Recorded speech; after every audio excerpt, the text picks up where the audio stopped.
యెహోవా నీకు వివేకమును తెలివిని అనుగ్రహించును. 1 దినవృత్తాంతములు 22వ అధ్యాయం మరియు 12వ వచనం. దేవుడు ఇచ్చే జ్ఞానం మనుష్య జ్ఞానము కంటే మిన్నయైనది.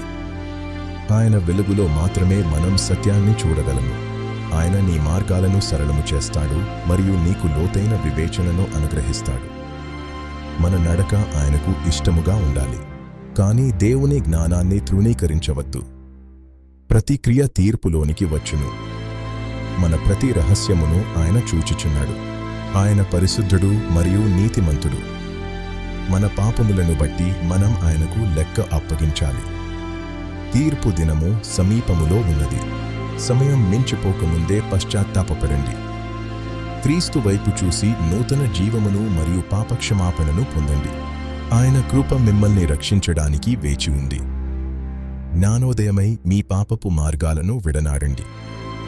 ఆయన వైపు తిరగండి. మరణము తరువాత తీర్పు నిశ్చయము. మీ ఆత్మ శాశ్వత కాలము ఎక్కడ గడుపుతుంది? ఇది మీ జీవితపు అత్యంత ముఖ్యమైన నిర్ణయము. యేసుక్రీస్తు ఒక్కడే మార్గము, సత్యము మరియు జీవము. ఆయన రక్తము ప్రతి పాపము నుండి మనల్ని కడుగును. యేసుక్రీస్తు వైపు తిరిగి రక్షించబడండి. ఆయన మీకోసమే వేచి ఉన్నారు. ఆలస్యము చేయకుము, ఇప్పుడే రక్షించబడుము.